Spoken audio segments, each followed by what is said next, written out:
Hello, I'm Meghan Ratto, and I chose to do stonemasonry for my cross-gender leisure activity.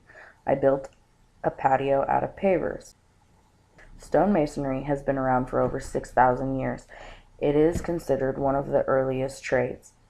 Many places of historical interest were built using stonemasonry, such as the Taj Mahal, the Great Wall of China, the Roman Colosseum, and the pyramids of Egypt. Demand rose during the medieval times for stonemasons because many people were building castles, especially in Europe. During the 12th century, stonemasons worked mainly on cathedrals. They were not working so much on home dwellings because people were implementing timber at that time. During the 14th century, stonemasons became much more artistic in their work. From what I found, women did not participate in stonemasonry. There was only one that was actually accepted, and that was during the Middle Ages. Her name was Sabina von Steinbach. She learned the trade from her father, and she was very, very artistic. Stonemasonry is a lot of hard work. There's a lot of heavy lifting, it's intense physical labor. Stones were typically carved by hand. Certain structures needed extra support, and it had to stay there until the keystone was placed for it to support itself without the extra support. And like with cathedral building, they would have to climb scaffolding, and other masons would check their work. And one gentleman actually even fell and paralyzed himself in the 1700s. So it is dangerous in that aspect as well. Bricks and mortar were originally made by hand, which is, again, intense physical labor. It was made easier throughout time. In 4000 BC, bricks were improved.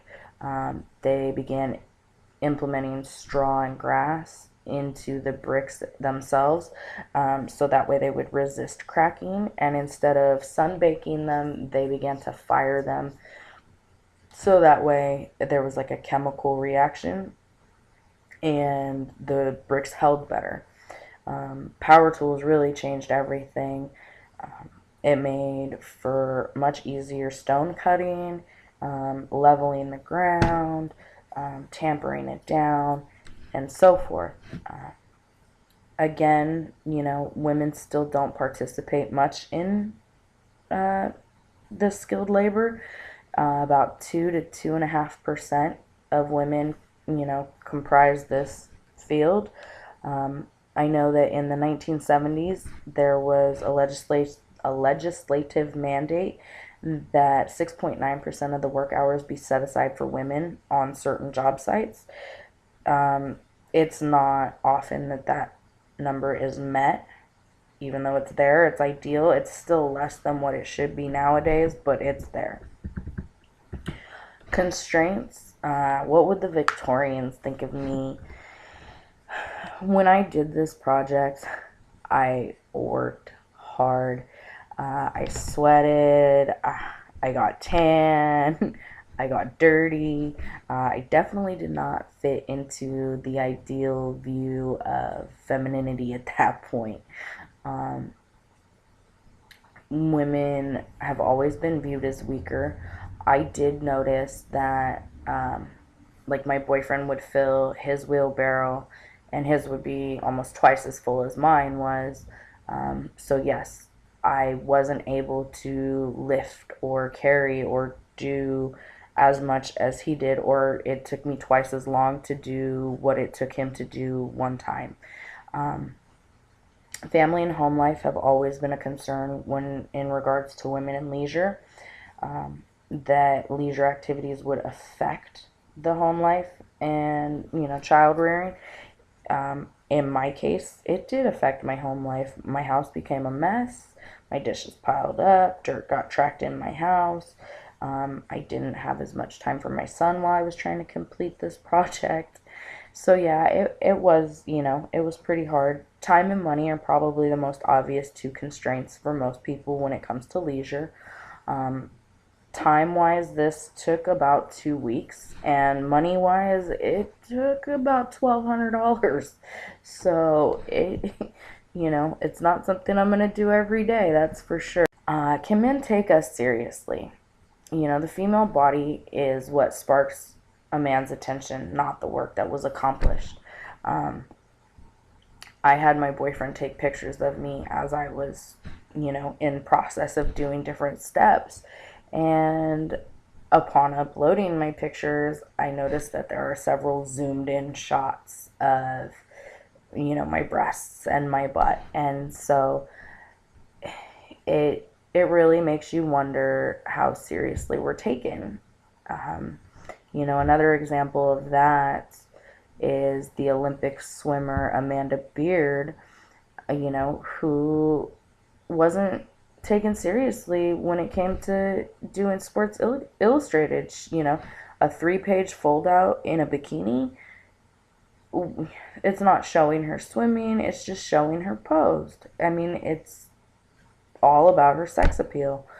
Um, and that occurs quite often. Women, who takes part in certain sports are, instead of, posed performing their sport, or the photos aren't taken where they're performing, it's where they're posed in a mock outfit of what they might wear, but is completely revealing. Here I am in the beginning stages of my leisure project. This was probably some of the most intense labor I have ever performed in my life. My patio is 352 square feet, roughly, give or take a few inches because my measurements were wrong. But it was hard. I hate sweating. I think it's disgusting. And I sweated a lot. And I got blisters, and my hands hurt, and my arms hurt, and my legs hurt. Everything hurt. And this is why I don't usually do things like this. Here are many, many photos of me working on this. I do have to say that the vibrating, the compactor, it's a vibrating plate compactor, was really cool. I did find quite a bit of a fascination for like power tools after doing this. And then, I was so determined to get it done. In that middle photo, I tried so hard that night to get all the sand done. I was going to stay up all night, except I ran out of sand, and so I couldn't finish.